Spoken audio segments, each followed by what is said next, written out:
Hey, it's Todd. As promised, here is the video today that I said I was going to do on the decisions that a customer goes through as they progress from being a prospect into actually buying your product, buying your service, and engaging with you on obviously a paid basis. Now, I think this is absolutely critical, right? Without frameworks to think from, we go about business and life in a completely sporadic and chaotic way. So what this model does is it gives you a structural framework for effectively taking someone from being a prospect and not having purchased from you into buying your service. Now, when you do this properly, I guarantee, here's what's going to happen, is that prospect is going to become a very, very happy customer, right? You're going to have less buyer's remorse, you're going to have less resistance if you do this right. Now, what I've noticed over the last couple of years in doing like a number of sales, I've got a sales and marketing company, right? Like literally 10, 20, 30, 40, 50 people at any point in time running around the country selling for me, doing direct door-to-door sales or B2B sales as well. We actually market other businesses' products for them if they haven't got the proper sales force or they just need to create more volume for their sales. We actually come in there and we help out with that. So this model has worked really, really well for me and all the people that I train and get out there doing sales for me. So I want to give it to you right now because I think this makes your job as a coach or a service-based business owner much easier, and I think it makes the experience for the prospect a whole lot better. That way everyone wins and it's a happy scenario. So what you need to understand is that your prospect, right, the person you're chatting with, is essentially making all these assessments and judgments from the moment the sales process begins all the way through to them saying yes or no. Now there's levels, right? There's like gates or that the prospect has to come through in order to get to the point where they're like, great, when can I get started? And you have to go through in the correct order and answer these questions, otherwise your job's just going to be harder, right? And if you miss these, it's not to say that you're not going to close a deal, but it just makes it more difficult than it needs to be. So what I'm going to show you right now, I don't remember where it was that I first saw this model, but I remember the first time I saw it, I absolutely loved it, and I've used it ever since. I've always tried to structure the things that I do around this process. So I want to show it to you right now, and I hope that you can actually see what I draw on the board right now. I'm going to use black or red. Let's use black to begin with. So imagine that this is the funnel, if you would, right? Sideways funnel. Now if you can see that, I hope you can. There's a funnel going there like that. Now imagine that down here is where the money is, right? That's where the customer's purchased, that's where everybody's happy, that's where life's great. Now, to get there, there's a series of questions or considerations that your prospect is making and going through as you're communicating, as the process is occurring, right? So let's say the customer enters here into the process. Yeah? The first thing that is going through your prospect's mind is, who the hell are you? Who are you? Why should I listen to you? Why should I trust you? Can I respect you? Can I like you? Is what you're saying true? Is what you're saying right? Are you a good person? Are you the kind of person I'd like to give money to and do business with? Now, that's what this first little gate, you could say, is, right? It's all about you. Now, if you don't get a 10 out of 10 for you, as Jordan Belfort might say, right? 10 out of 10 for you, 10 out of 10 for your product, 10 out of 10 for your company. If you don't get a 10 out of 10 for you, what happens is, passing through this gateway here into the next consideration becomes a lot more challenging. So the first thing you need to do is you need to get the certainty and belief about you as a salesperson, as a coach, as a consultant, as whatever you are, right? As a business owner, you need to get the certainty about you right through the roof. Yeah, you have to do that first. Now, whenever I train salespeople, what I do is I get them, I say, how the hell do you make, I guess, the prospect see you out of 10 out of 10? How do you get your status elevated? And I think there's a lot of different ways you can go about it, but the most simple way that I've found works really well for me and in all of my businesses, and like I said, at any one point in time, 10, 20, 30 people working for me doing direct sales. So I know that what I'm about to tell you works. When I train people, what I say to them to do is to focus their attention on the person that they're communicating with. I personally believe that we as people don't get attention given to us so much that when someone just shows some genuine interest in us, it's like, boom, I like this person. They're listening to me. They're engaging with me. They care about what I think. They care about what I say. And what happens then is that starts to generate like, right? Now, other things that you do that builds up you is obviously, you know what you're talking about. You dress sharp, you arrive on time, you do all those things, right? Which is common sense, but I mention it because common sense isn't that common these days. So you do all those things, right? You're sharp as a tack, you're on point, you know what you're talking about, you're being an expert, you're being an authority, you're leading the conversation, and you're showing genuine interest in that person that you're talking to right now. Your phone is in your pocket, you're not distracted, it's all about them, and as a result, you get a big fucking tick in that first column, right? So the prospect goes, yes, I like you, I can trust you, I can respect you, therefore, I can now start to make the next consideration. If you fail there, what's going to happen is it's not going to proceed, right? They'll make an excuse, they'll say they need to talk to their partner, they'll say, oh, let me think about it, send me a proposal, give me a quote, whatever it might be, right? But if you tick that box, the next room opens up, right? So then you move down into the next part here. The next part then is they go, cool, I like you, you're great, what about the company? So who is the company? What is the company all about? By the way, I speak fast, write bad, and that's just too bad. I swear like a sailor. I'm not going to change. The next consideration is company. So after they go, cool, I like you, they then say, cool, well, what's the company this person works for? What's the company this person owns? What is it all about? Now, caveat, if you're a personal brand, for example, you are your brand, you are your company, the good news is that then obviously that ticks a couple of boxes, yeah? It allows you to accelerate through this process here. But let's assume that, for example, I have salespeople out doing their thing and they're selling, for example, let's just say the solar, right? Now, I'm lucky enough that I provide a marketing service for a business that's been in business for 41 years. So the way that we then go and start to tick the boxes when it comes to company is we then talk about the story, we talk about how long they've been in business for, we talk about all the things that they do for the customer to make the customer obviously get what they want, how they've got good practices, all that kind of thing, right? And we briefly tell that in a nice little story narrative that then obviously elevates the trust, the certainty, and the conviction about the company. So we're aiming to get that to a 10 out of 10. Now, you might not have been in business for 41 years, and that's completely okay. Understand, what the customer, the prospect's thinking at this point here is they're thinking to themselves, cool, what's this business's practices like, yeah? They're gonna think about that, think about yourself. Like, you are looking at a company, thinking about doing business with it. Like, what are you thinking about? I don't know about you, but like if I check out reviews for a company, like I don't immediately go and check out all the good reviews that they've got. In fact, I'm looking for the bad reviews, and I'm not necessarily looking for what they did wrong. What I'm looking for is I'm looking for how do they respond to the bad reviews, because I think that shows way more about the business than all the fucking good reviews does. So, but what we're doing though at this stage here is as quickly as possible through our professionalism, through a slight story narrative, we can quickly give a 10 out of 10 for company. What our company is about, what we stand for, why we stand for it. This is who we are as a company, and that's the reason why you should feel comfortable with obviously doing business with us. So we're going to elevate that through the roof, yeah? Now, as soon as that happens there, and like that can take 2 minutes, it can take 5 minutes, it can take 15 minutes. The fact is that this is happening the whole way through the sales process, right? You might have a sales process that goes for 30 minutes. You might have one that goes for 45 minutes. We do in-house solo assessments that take 45 minutes to an hour, right? And then you've got also sales processes that go longer. I've got clients that have a sales process and go up to 3 to 6 months. All the way through though, remember that the prospect is always asking these questions. So you always have to be careful that you don't do something that jeopardizes your prior done work. All the time, through the whole process, you're 10 out of 10 for you. That means you're being respectful. That means you're being professional. That means that you're not doing things that appear not trustworthy. You're not contradicting yourself. You're not making shit up. Be honest, be authentic, and be yourself. That's the best way to do it. But then you go through the company section, yeah? Now the next consideration that we then hit is you go, cool, I like you. You like me, that's great. I like your company, it looks great, seems to have a good mission. It's, all that kind of good stuff.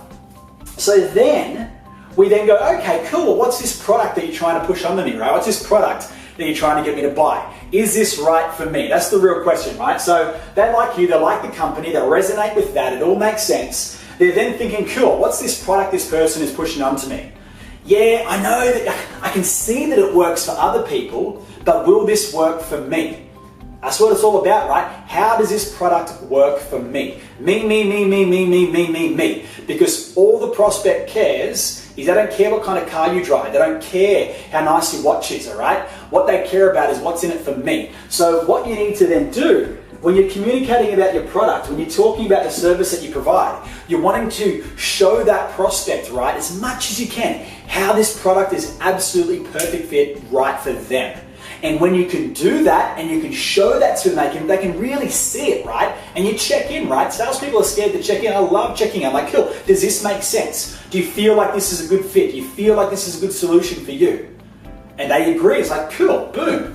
You start to get the 10 out of 10 for your product.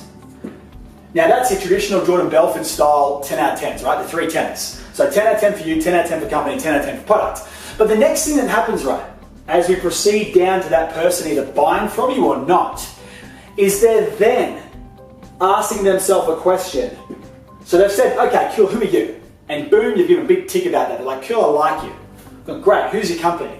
I like it. I like the feel of the company. It resonates with me. I like what they're all about. Boom, this product, yep, makes sense. I can see how this fits into my life. I can see how this consulting will work. I can see how this coaching will work. I can see how this whatever will work. The next question that they're asking themselves, right, and I don't know if you can see this, I hope you can. If not, I'll might add a little picture or something.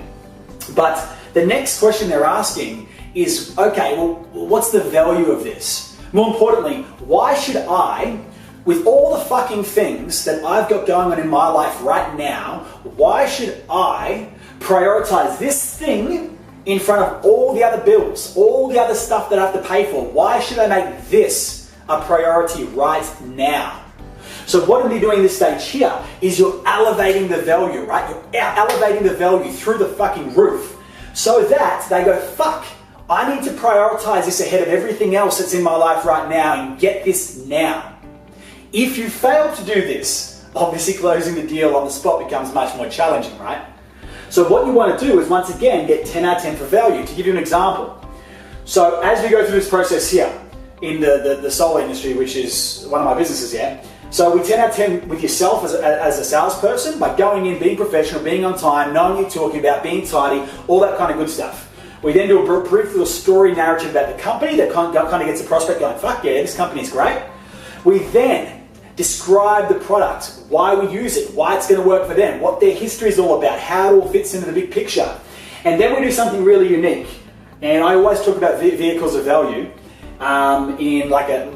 In regards to how you can create a customer much faster than obviously not giving value.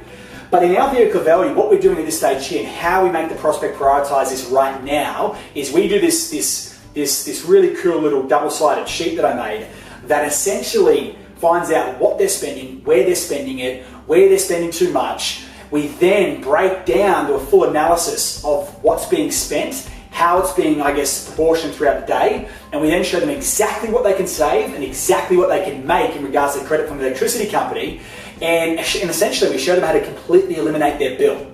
Now that there in itself takes maybe 15 minutes at most, probably 15 minutes, but at the end of that process there and engaging with them, talking through it, turning it around and letting them answer the questions like, what do you think that is there? Does that look right? And doing this whole process with them, what happens is the value of this whole thing goes through the roof to the point that we've got a 1 in 2 freaking close rate. So I know if I sit in front of you and you're a homeowner, 50% of the people that I sit in front of are gonna buy. Sometimes it's 100%, but as an average, 1 out of 2 people will buy, and we're not the cheapest. I don't compete on price. I compete on value and service. So we get value through the roof. Now the next thing, there's one more question, all right? I want you to understand this. If you've done your job properly, right, and you've got a 10 out of 10 for you, a 10 out of 10 for your company, what you're all about, you've gone, bang, this is the product, this is how it works for you, this is how it's going to solve your problem, your pain, and get you into the results that you want, you've then escalated the value through the roof by showing them how it gets them out of that pain and into the solution of the life that they want. You've then got the next question, right, which is when. When should I make this a priority? When should I do something about this? And this is the point right here, right? It's a clock. This is the point right here where you as a business owner, you as a coach, you as a consultant, you as whatever you do, you need to come up with a way to create some scarcity and urgency, right? Scarcity is great, fear loss is great, but you want to be authentic and you want to tell the truth.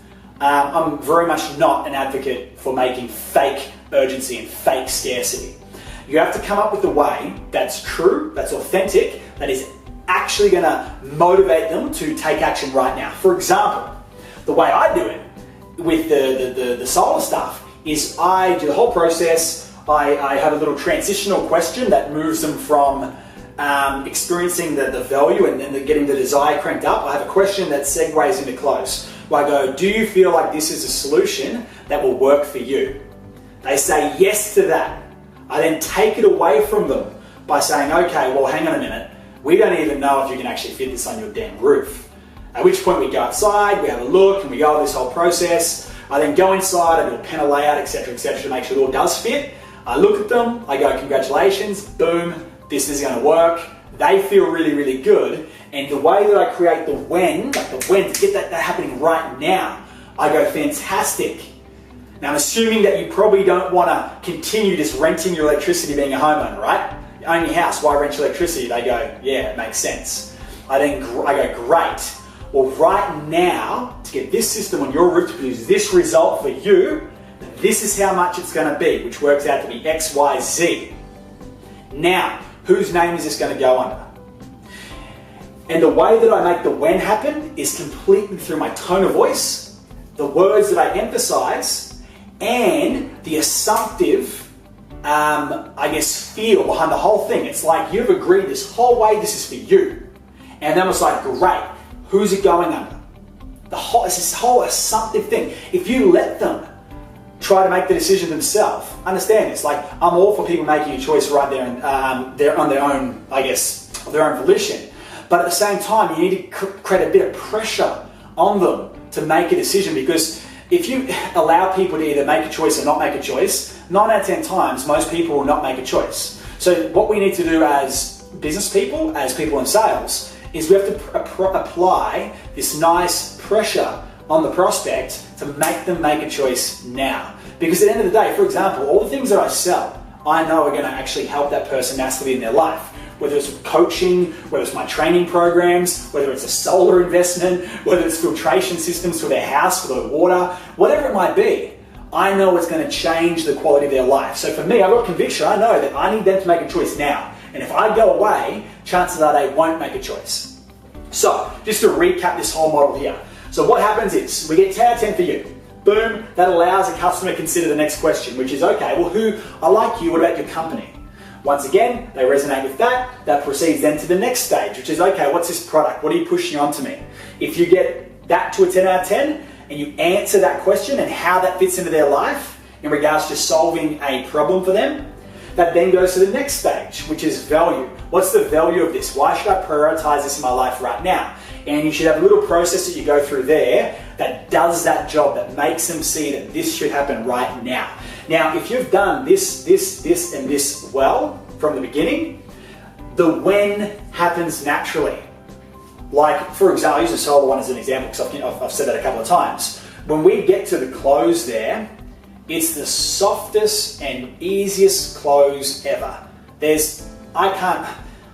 I can't even think of any times that I've had someone buy where there was any sales pressure. It was just like, great, do you feel this is a solution for you? They go, yes. Do a little takeaway, make sure it all fits. They feel great that it fits. Congratulations, you can fit this on your roof. Whose name are you going to put it in, yourself or your partner's? And bang, I sit down and I do the paperwork, and that's it. If you do all the price steps right, the when becomes, very, very apparent, right? Now, that's when. When is right now. Either way, different products have, different levels of desire that they create.